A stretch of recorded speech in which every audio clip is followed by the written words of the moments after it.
Assalamualaikum warahmatullahi wabarakatuh. Perkenalkan saya Tri Diantami dengan NIM 2284202011 dari Prodi Pendidikan Matematika tahun angkatan 2022C. Pada video kali ini saya akan mereview guru mengajar untuk memenuhi tugas proyek mata kuliah pengantar dan profesi kependidikan. Yuk kita lihat videonya. Cekidot.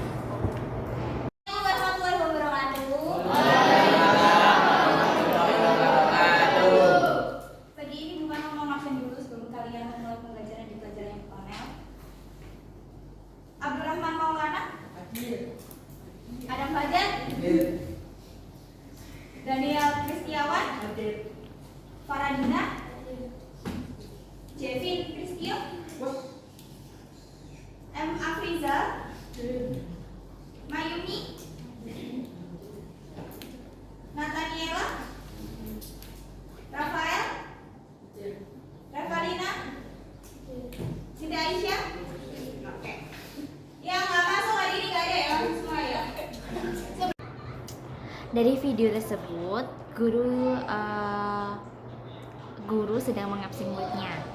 Absensi, memantau ketidakhadiran. Dengan mengabsensi siswa setiap hari, guru dapat memantau pola kehadiran siswa untuk membantu mendeteksi siswa yang sering absen atau cenderung bolos. Sehingga masalah tersebut bisa ditangani lebih awal untuk mencegah keterlambatan belajar dan masalah lainnya. Dan guna absensi juga, yang kedua yaitu merencanakan pembelajaran. Kenapa? Dengan mengetahui jumlah siswa yang hadir, guru dapat merencanakan dan menyesuaikan pelajaran mereka dengan lebih baik. Dengan jumlah siswa yang hadir dapat mempengaruhi strategi pengajaran dan kegiatan kelompok yang akan direncanakan oleh guru tersebut. Kemudian ketiga yaitu pengawasan ke perkembangan keakademikan. Kenapa? Kehadiran siswa juga berhubungan dengan kinerja keakademikan mereka.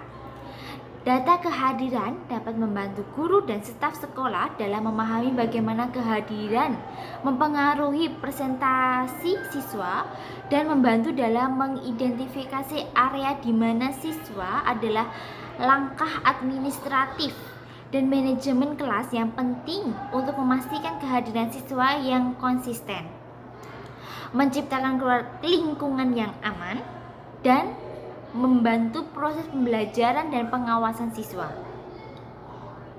Oke, kita lanjut ke video selanjutnya. Sebelumnya teman-teman, Bu Bala mau tanya apa yang kalian ketahui tentang Pancasila? Yang tadi sudah menjawab. Menurut Revalina. Oke. Di sini terlihat guru sedang mengulas materi. Oke, mengulas materi. Mengulas materi sebelumnya. Sebelum memasuki materi selanjutnya adalah salah satu hal praktik terpenting dalam proses pembelajaran. Kenapa? Ada beberapa alasan mengapa hal ini perlu dilakukan. Yang pertama, untuk meningkatkan pemahaman. Mengulangi materi sebelumnya membantu mengingatkan kembali konsep-konsep yang telah diajarkan sebelumnya oleh guru. Ketika siswa mengingat kembali apa yang sudah mereka pelajari, pemahaman mereka tentang konsep-konsep tersebut menjadi lebih kokoh dan lebih mendalam. Yang kedua, menjaga kelancaran aliran pembelajaran. Kenapa? Dalam beberapa kasus, materi sebelumnya mungkin menjadi dasar atau prasyarat untuk materi selanjutnya. Dengan mengulang materi kembali, guru memastikan bahwa siswa tersebut memiliki pengetahuan yang cukup untuk dapat mengikuti materi yang baru. Jadi guru itu juga untuk memastikan bahwa siswanya itu memiliki pengetahuan dari materi sebelumnya sebelum masuk ke materi selanjutnya yang akan disampaikan. Kemudian yang ketiga, dalam mengulas materi sebelumnya, sebelum masuk ke materi selanjutnya, guru memberikan kesempatan yang lebih baik untuk memahami, mengingat, dan mengintegrasikan pengetahuan mereka. Hal ini juga membantu menciptakan fondasi yang kuat bagi pembelajaran yang lebih lanjut dan kesuksesan akademis secara keseluruhan. Itu untuk mengulas materi. Oke, lanjut kita lihat video selanjutnya. Agama dan juga keyakinannya masing-masing. Di sini di dalam kelas ini ada berapa agama? 3. Apa aja? Islam, Kristen, Hindu. Islam, Hindu, Kristen. Kristennya ada bagi jadi 2. Satu aja. Protestan. Kira-kira di sini ada nggak perpecahan yang terjadi antara keberagaman agama? Nggak ada. Buktinya Pancasila menjadi salah satu pelindung daripada masing-masing agama yang ada di dalam kelas ini. Jadi antara siswa yang beragama Islam, siswa yang beragama Hindu, dan siswa yang beragama Kristen. Bunyi kedua pasal dalam Pancasila. Kemanusiaan yang adil dan beradab. Berarti nilai yang diangkat adalah nilai kemanusiaan. Contohnya nilai apa aja? Saling membantu, mengasihi, menghormati, jujur, dan tolong menolong. Pada video tersebut terlihat siswa menjawab. Nah, guru itu harus membiasakan siswa untuk aktif dalam menjawab atau mengeluarkan pendapatnya saat pelajaran berlangsung. Ini memiliki banyak manfaatnya. Manfaat terpenting dalam proses pembelajaran, ada beberapa manfaat yang perlu dilakukan. Yang pertama, meningkatkan pemahaman. Ketika siswa berpartisipasi aktif dalam pembelajaran dengan menjawab pertanyaan atau berbicara tentang topik tertentu, mereka harus memproses informasi dan merumuskan jawaban atau pendapat mereka yang mereka pelajari. Kemudian yang kedua, meningkatkan kepercayaan diri. Berbicara di depan kelas dan ataupun menyampaikan pendapatnya atau jawabannya membantu siswa untuk membangun kepercayaan diri dalam berbicara di hadapan orang banyak. Nah, semakin mereka terbiasa melakukan hal tersebut, makin percaya diri mereka dalam berkomunikasi. Oke, kita lanjut pada video selanjutnya. Daripada Daniel siapa? Daniel oke. Di situ Daniel menjelaskan atau menuliskan bahwa Pancasila merupakan dasar atau ideologi bangsa Indonesia yang menjadi pedoman hidup rakyat. Di situ kan Daniel menuliskan ada salah satu kata yaitu ideologi. Jawaban yang paling korek, yang paling benar, yang paling tinggi di antara semuanya si ideologi. Ada yang tahu ideologi itu apa? Ideologi. Daniel menulis ideologi tahu nggak? Tahu. Apa? Keyakinan. Kurang benar? Ada lagi? Ideologi. Ya? Ideologi itu pemikiran. Ide-ide, pokok gagasan, konsep, ini yang dimaksud daripada ideologi. Nah, pada video tersebut terlihat bahwa guru mengulas jawaban dari siswanya, mereview kembali jawaban dari siswanya. Setelah siswa menjawab pertanyaan atau menyampaikan pendapatnya, itu penting bagi guru untuk mengulas jawaban siswa dengan beberapa alasan. Bisa menggunakan beberapa alasan. Yang pertama, memberikan umpan balik. Umpan balik ini dapat berupa penguatan positif jika jawaban siswa itu tepat ataupun benar, atau bimbingan jika terdapat kesalahan atau kekurangan dalam jawaban mereka. Umpan balik itu biasanya efektif membantu siswa memahami di mana mereka berdiri dalam pemahaman dan mendorong mereka untuk lebih mengembangkan pemikiran mereka. Kemudian selanjutnya yaitu koreksi kesalahan. Koreksi kesalahan sendiri, jika ada kesalahan dalam jawaban siswa, guru dapat memberikan koreksi dengan cara yang tepat. Koreksi yang baik itu harus disampaikan dengan sopan dan mendukung, sehingga siswa itu merasa nyaman untuk belajar dari kesalahan mereka tanpa merasa terhina atau takut untuk berpartisipasi lagi. Jadi kalau siswa itu jawabannya salah, kita itu mengoreksinya itu dengan sopan dan tetap mendukungnya. Itu jangan kamu salah, kamu gini, jangan. Kemudian dengan mengulas jawaban siswa, guru berperan sebagai fasilitator dan pemandu dalam proses pembelajaran. Ini membantu menciptakan lingkungan belajar yang interaktif, mendukung, dan inklusif. yang memaksimalkan kesempatan bagi setiap siswa untuk berkembang secara akademik dan sosial. Kita lihat selanjutnya, video selanjutnya.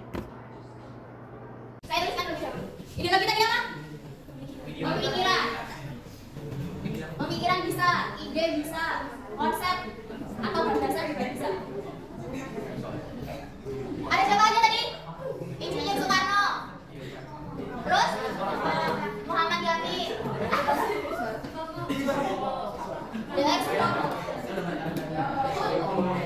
Nah, karena kita udah mengenal tadi dua tokoh yang merumuskan di Pancasila tersebut, silakan sekarang tugas kalian adalah mencari gagasan daripada sila-sila yang sudah dikeluarkan atau diberikan daripada si Insinyur Soekarno, Muhammad Yamin, sama Suko. Boleh searching bagi siapa? Pada video tersebut itu terlihat guru itu memancing siswa untuk terbiasa menjawab pertanyaannya. Seperti itu tadi, guru kan seorang guru membantu siswanya untuk memberikan atau mengeluarkan pendapat mereka. Guru berusaha untuk mereka itu tetap aktif, memancing mereka untuk bisa menjawab pertanyaan, merupakan strategi yang efektif dalam meningkatkan partisipasi dan keterlibatan siswa dalam pembelajaran. Ada beberapa alasan mengapa guru perlu melakukan hal tersebut. Kenapa? Yang pertama, membantu siswa berpikir lebih mendalam. Dalam membantu siswa menjawab pertanyaan, guru dapat mendorong mereka untuk berpikir lebih mendalam tentang materi pembelajaran. Guru dapat mengajukan pertanyaan pendorong atau mengajukan pertanyaan lanjutan untuk menggali lebih dalam pemahaman siswa. Yang kedua, meningkatkan keterlibatan. Melalui interaksi yang terlibat, siswa merasa lebih terlibat dan lebih merasa terlibat dan terlibat dalam pembelajaran. Mereka lebih mungkin untuk fokus dan berpartisipasi secara aktif dalam pelajaran. Kemudian yang ketiga, memahami beragam cara berpikir. Dengan membantu siswa untuk menjawab pertanyaan, guru menghargai beragam cara berpikir dan sudut pandang siswa. Hal ini menciptakan lingkungan yang inklusif dan mendorong siswa untuk berbicara tentang pandangan mereka. Kemudian selanjutnya yang keempat, dalam mengajarkan, penting bagi guru untuk menciptakan lingkungan yang mendorong partisipasi siswa. Dalam membantu atau memancing siswa untuk menjawab pertanyaan, guru membantu membangun keterlibatan dan pemahaman secara mendalam, serta meningkatkan pengalaman belajar siswa secara keseluruhan. Masih ada video selanjutnya, kita lihat dulu. Amin. Teman-teman coba saya tuliskan aja ya. Buatkan juga depan sesuai dengan urutan daripada masing-masing tokoh yang merumuskan Pancasila. Dari Soekarno.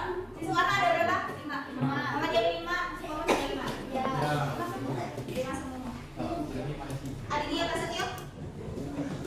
Mana? Silakan tulis yang nomor 1 bagian atas. Setelahnya Iqbal Nurma.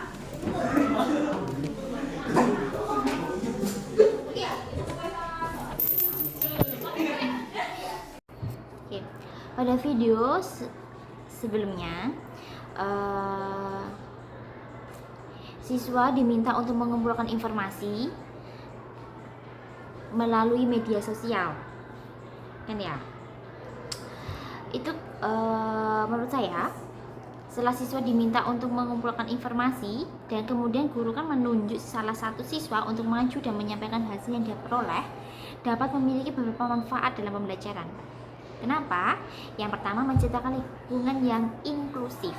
Dengan memberikan kesempatan kepada semua siswa untuk menyampaikan hasil penelitian mereka, guru menciptakan lingkungan kelas yang inklusif dan merangsang kolaborasi. Setiap siswa memiliki kesempatan untuk berkontribusi dan berbagi informasi yang mereka miliki. Yang kedua, meningkatkan rasa tanggung jawab. Menunjuk siswa untuk menyampaikan hasil penelitian mereka dapat membantu meningkatkan rasa tanggung jawab siswa terhadap tugas mereka. Mereka akan merasa lebih tanggung jawab untuk menyelesaikan penelitian dengan baik karena mereka tahu akan diminta untuk menyampaikan ke teman-teman kelas dan gurunya. Perlu dicatat bahwa strategi ini harus ditetapkan dengan bijaksana, menghargai preferensi dan kenyamanan siswa. Guru harus menciptakan lingkungan yang mendukung dan memberikan bimbingan yang tepat pada saat siswa menyampaikan hasil penelitian mereka atau hasil informasi yang mereka dapatkan. Selain itu, penting untuk memberikan kesempatan yang merata kepada seluruh siswa agar seluruh siswa dapat berpartisipasi dan berkolaborasi dalam proses pembelajaran. Terima kasih pada hari ini untuk pelajarannya alhamdulillah efektif. Minggu depan kita ketemu lagi.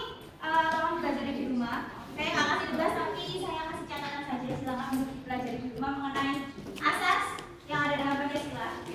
Coba dibuka kelasnya halaman 10 bagian atas. Ditandain aja buat dipelajari. Kemudian pelaksanaan Pancasila sebagai dasar negara dalam berbagai bidang kehidupan halaman 11 bagian atas. Garis bawahin. Kemudian halaman 12 peran Pancasila sebagai pandangan hidup bangsa bagian atas. Serta nilai-nilai daripada sifat dalam Pancasila, baik itu nilai yang bersifat objektif maupun subjektif. Silakan dibaca di rumah, minggu depan kita bahas bersama. Kalau ada yang ditanyakan, silakan ditanyakan sekarang. Ada pertanyaan? Saya akhiri. Wassalamualaikum warahmatullahi wabarakatuh. Oke, pada video tersebut terlihat guru meminta siswa untuk mempersiapkan materi yang akan diajarkan minggu berikutnya. Hal itu memiliki beberapa manfaat dalam proses pembelajaran. Yang pertama, mendorong kemandirian siswa dalam pembelajaran. Meminta siswa untuk mempersiapkan materi minggu berikutnya mengajarkan mereka untuk belajar mandiri di luar jam pelajaran. Ini membantu mengembangkan kemandirian mereka dalam belajar dan meningkatkan keterampilan mengelola waktu. Namun perlu diingat bahwa tugas persiapan materi yang diberikan harus sesuai dengan tingkat pemahaman dan kemampuan siswa. Guru juga harus memberikan panduan yang jelas tentang apa yang diharapkan dari persiapan berikut dan memberikan dukungan atau bantuan jika diperlukan. Penerapan strategi ini harus disesuaikan dengan dinamika kelas dan kebutuhan kelas agar efektif dalam mendukung proses pembelajaran. Review dari video ini yang perlu saya review, ada yang perlu saya sampaikan, yaitu perlu dilakukan ice breaking di tengah pembelajaran. Kenapa? Penting untuk diingat bahwa penerapan ice breaking harus disesuaikan dengan kebutuhan dan dinamika kelas. Guru harus memiliki kegiatan yang sesuai dengan usia, minat, dan kebutuhan siswa serta mengintegrasikannya dengan pembelajaran agar memiliki dampak positif dalam proses belajar mengajar. Meskipun ice breaking biasanya lebih umum dijumpai pada kegiatan di luar kelas, namun penting untuk diimplementasikan di tengah-tengah pembelajaran. Kenapa? Ada beberapa alasan mengapa ice breaking penting dilakukan di tengah pembelajaran. Yang pertama, mengembalikan fokus dan perhatian. Ice breaking dapat membantu mengembalikan fokus dan perhatian siswa yang mungkin sudah mulai teralih selama pelajaran berlangsung, kayak siswanya sudah bosan di tengah pembelajaran gitu. Nah, itu perlu dilakukan ice breaking supaya meningkatkan fokus dan perhatian mereka lagi. Dengan melakukan kegiatan yang menyenangkan dan menarik, siswa dapat menjadi lebih bersemangat dan kembali terlibat dalam pembelajaran. Yang kedua, yaitu memulihkan energi. Di tengah pelajaran, siswa mungkin mengalami penurunan energi atau kejenuhan. Nah, pasti ice breaking dapat berfungsi sebagai jeda singkat yang menyegarkan, membantu memulihkan energi siswa dan mempersiapkan mereka untuk fokus kembali pada pembelajaran tersebut. Jadi itu yang perlu saya review dari video tersebut, yaitu perlunya ice breaking di tengah-tengah pembelajaran. Oke, sekian yang dapat saya review dari pembelajaran tersebut. Apabila review saya ada yang kurang berkenan, saya mohon maaf. Apabila ada salah kata, saya mohon maaf. Sekian yang dapat saya sampaikan. Apabila ada yang kurang bisa mohon. Wassalamualaikum warahmatullahi wabarakatuh. See you. Terima kasih.